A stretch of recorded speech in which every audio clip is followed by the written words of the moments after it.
अच्छा, ऐसा धोखा हमारे साथ किया, भोगोगे तुम। ये जो निकलता है ना, भोगोगे, ये अकाट्य होता है। क्योंकि किसी का भी हृदय, मान लो किसी भी जीव जंतु को आप कष्ट दें और उसका हृदय आह भर जाए, तो वो आह वज्र की लीक है, तुम्हें भोगना पड़ेगा। वो आह किसी की ना लेना जिंदगी। कोई ऐसा कोई आह भर करके कह दिया तुम समर्थ हो, हम तो कुछ कर नहीं सकते, और अंदर से दुखी, फिर तुम्हारी सामर्थ्य काम नहीं करेगी, मिट्टी में मिला देगी। ऐसा नहीं कि आप जो कर रहे हैं कोई देख नहीं रहा, कोई हिसाब किताब नहीं, जो कर रहे हैं अवश्य में भोक्तव्यम, बहुत सावधान।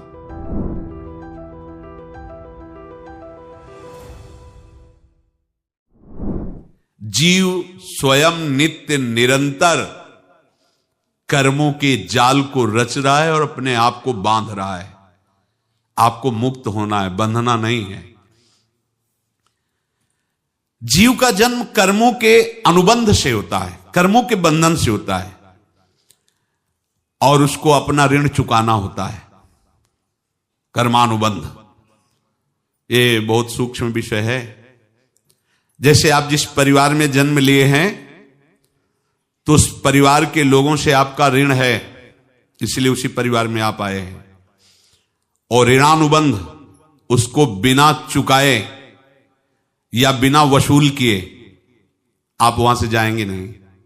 आपको लेना है तो वसूल करना है, और देना है तो चुकाना है। ये पूर्व के जन्मों से निश्चित किया गया है।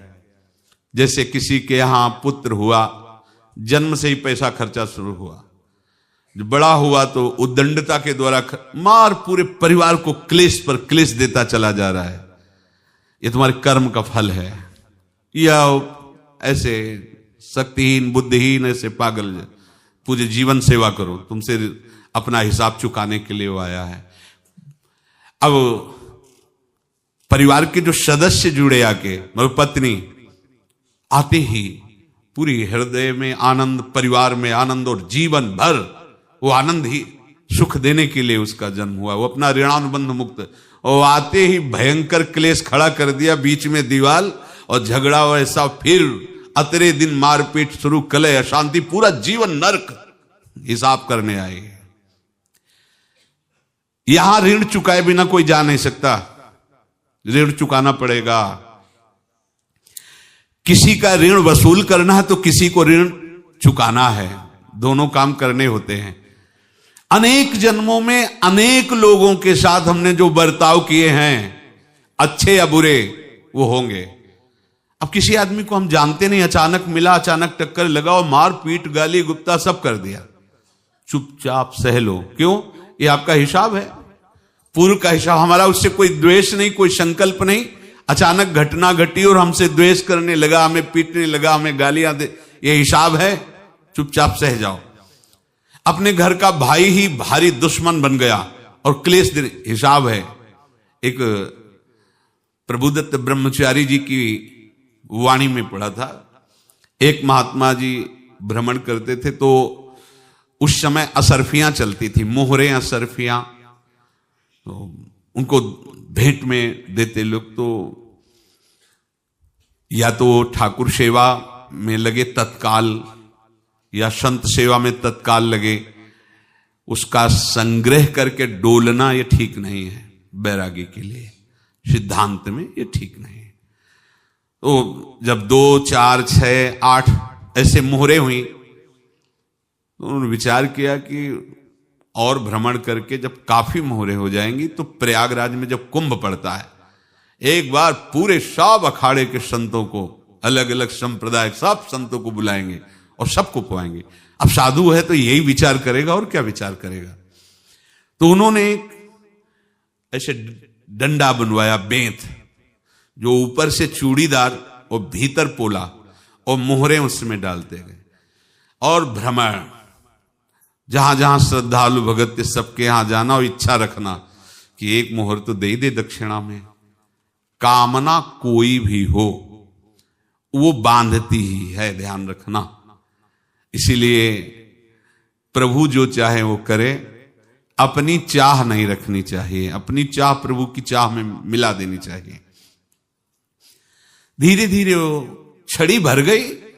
भ्रमण करने वाले महात्मा चूड़ी लगाई, इंतजार करते रहे। जब प्रयाग का कुंभ पड़ा तो चले। तो रास्ते में एक गांव में पूछा जाता है, जैसे कहीं रुको कि कोई श्रद्धालु ऐसा है जो संत सेवी है।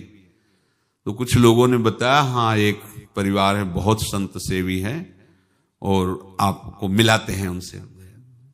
आइए महाराज, घर में रुका। खूब अच्छा हलवा पूड़ी पवाया और जो घर के मालिक थे चरण दबाए। चरण दबाते दबाते उनकी दृष्टि पड़ी उस डंडे पे। इतना मोटा और ऊपर से कुछ चूड़ी सी भी नजर आ रही, इस डंडे में तो कोई रहस्य है ही है। अब महात्मा जी को खवा पिला के सुला दिया। महात्मा जी जब सो गए तो पत्नी से धीरे से कहा, वो डंडा लाओ बाबा जी का। डंडा, वो चूड़ीदार जो ही खोला पलटाया तो सैकड़ों मोहरे। ऐसे संत रोज पधारे भगवान, तुम आनंद हो जाए फिर क्या। पत्नी से कहा, नाप के कंकड़ लाओ। वो तो महात्मा जी तो खाए खीर पूड़ी, आराम से सो रहे। रात में पूरी प्लानिंग करके उसमें कंकड़ भर के चूड़ी लगाकर सिराने रख दिया, सारी मोहरें हटा ली। महात्मा जी आराम से छड़ी उठाए तो वजन पक्का। वैसे बड़े लोग चतुर होते हैं, पर ये नहीं जानते कि कर्म कितना भयानक होता है। और उनकी कोई संतान नहीं थी, पर धन में इतना प्रेम उनको था। बहुत सावधान। साधु महात्माओं के पास जो अर्थ है, गृहस्थी अगर आता वहीं से है, पर अगर उसको जोर जबरदस्ती या किसी छल कपट से, तो वो उसका विनाश ही करता है। आज तक का प्रमाण है। अब उनको ये भाव पता नहीं होगा, या पता होगा तो लोभ के कारण वो उसको मान नहीं पाए होंगे।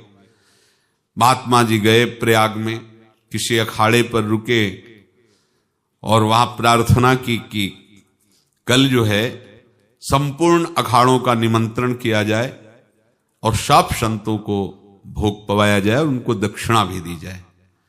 महंत ने सोचा कि बहुत बड़ा है तो उत्सव है, क्योंकि प्रयाग में कितने हजारों संत महात्मा सब। तो उनका महाराज बोरों इसमें चीनी और टीनों घी लगेगा, सब व्यवस्था। बोले आप मंगाइए, एक एक हिसाब हम करेंगे, हमारे पास सब व्यवस्था है। बोले कुछ तो पहले दे दो, वो इकट्ठे देंगे हम। उनको था कि अगर हम छड़ी खोला और दो चार मोहरे दी, किसी को पता लग गया तो गड़बड़ हो सकती। बोले हम भंडारे के समय आखिरी में सब कुछ आपको दे देंगे। ठीक है।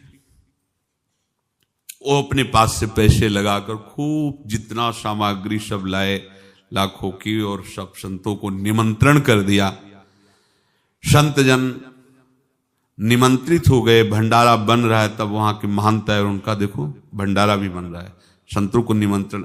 अब आप अर्थ की व्यवस्था कीजिए, क्योंकि इतनी बड़ी हमारी सामर्थ्य नहीं थी जितना हमने किसी तरह हमने व्यवस्था की। अब मुझे अर्थ चाहिए, तभी आगे की व्यवस्था बढ़ेगी। संतों को दक्षिणा देंगे और जिनसे अर्थ लिया उनको दे। देखो रसोई बन गई सब। उनका छत में विश्वास नहीं तो ये अभी चूड़ी खोली। उनको तो था ना कि मोहरे हैं, कंकड़। तो जैसे कितना उनको सदमा लगा होगा। हजारों संतों का निमंत्रण, रसोई बन, मतलब संत हो के छल कपट। तो उनका महाराज आपने तो हमारा नाश कर दिया, जो महंत थे। अब बताओ रसोई बन गई, संत निमंत्रित हो गए और आप ये कंकड़ दिखा रहे हैं हमको। आपने तो हमें बर्बाद कर दिया। हमारी इतनी सामर्थ्य नहीं थी, आप पहले बता देते। संत होकर ऐसा छल कपट। अब वो बोले तो क्या बोले, क्योंकि उनको पता था कि मोहरे हैं इसमें। अंदर से उनका चिंतन गया उसी सेठ के पास, अच्छा ऐसा धोखा हमारे साथ किया, भोगोगे तुम। ये जो निकलता है ना भोगोगे, ये अकाट्य होता है।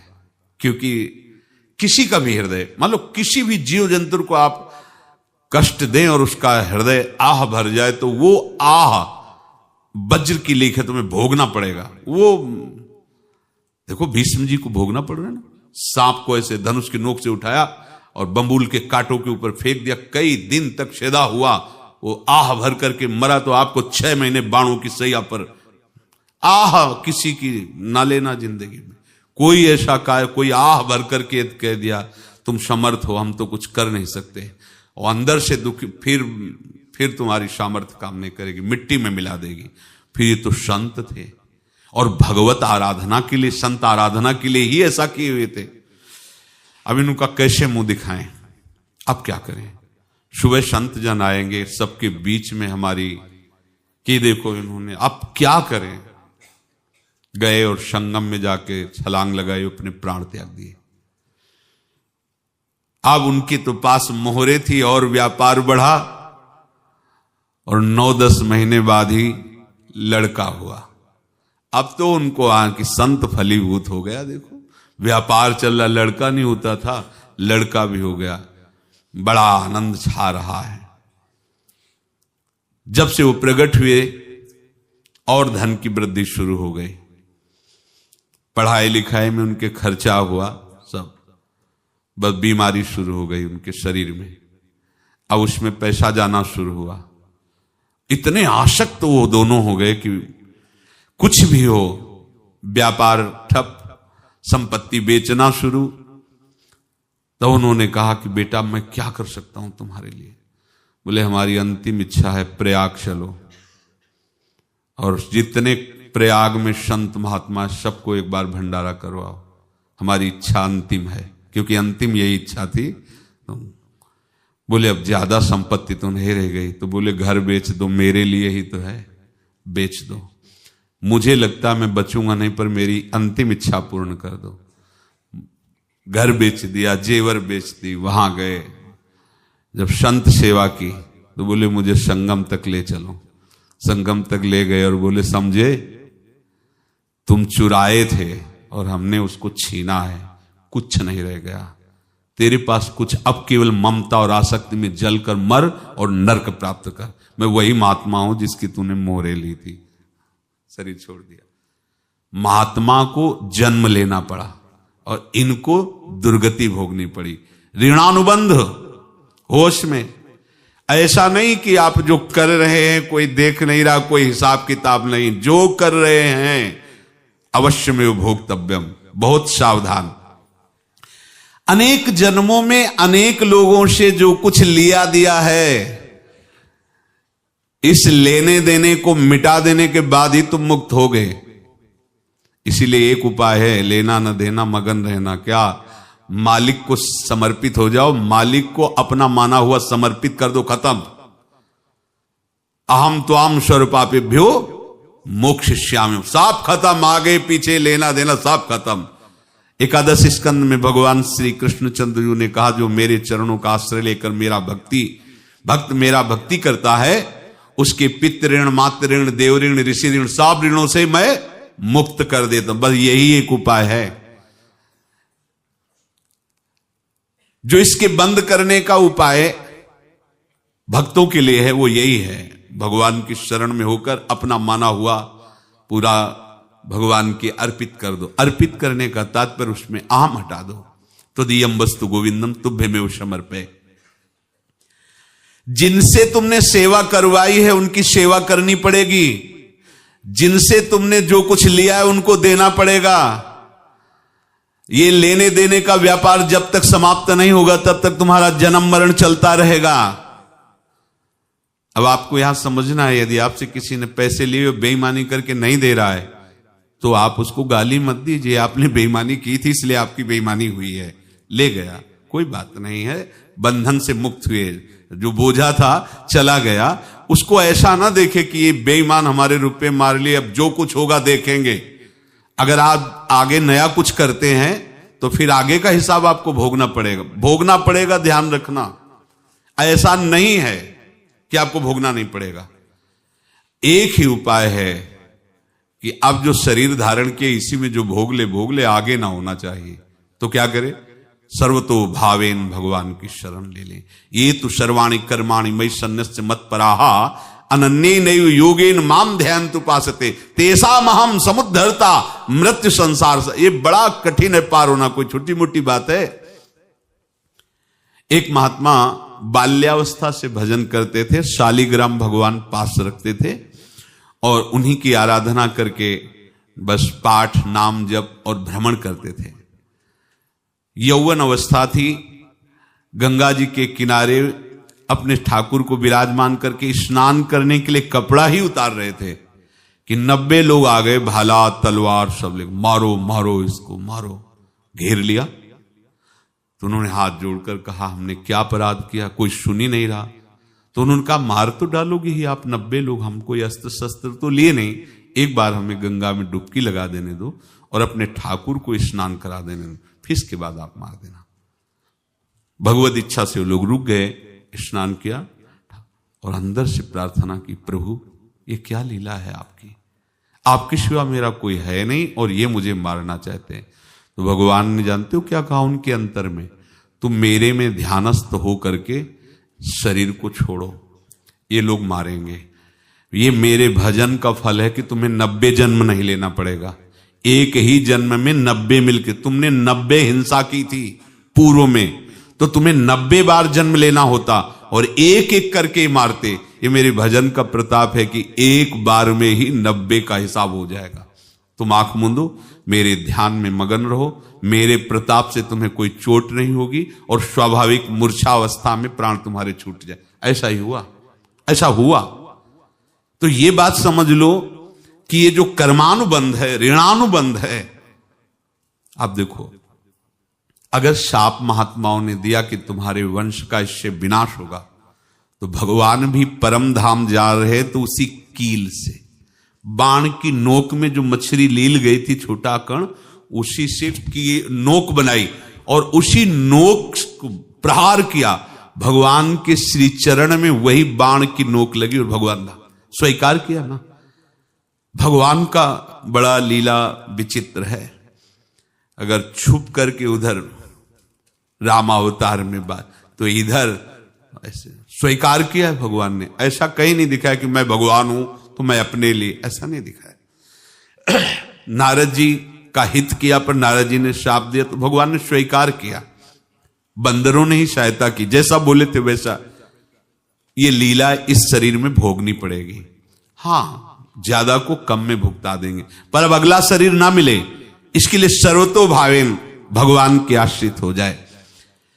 जैसे आपने दुकान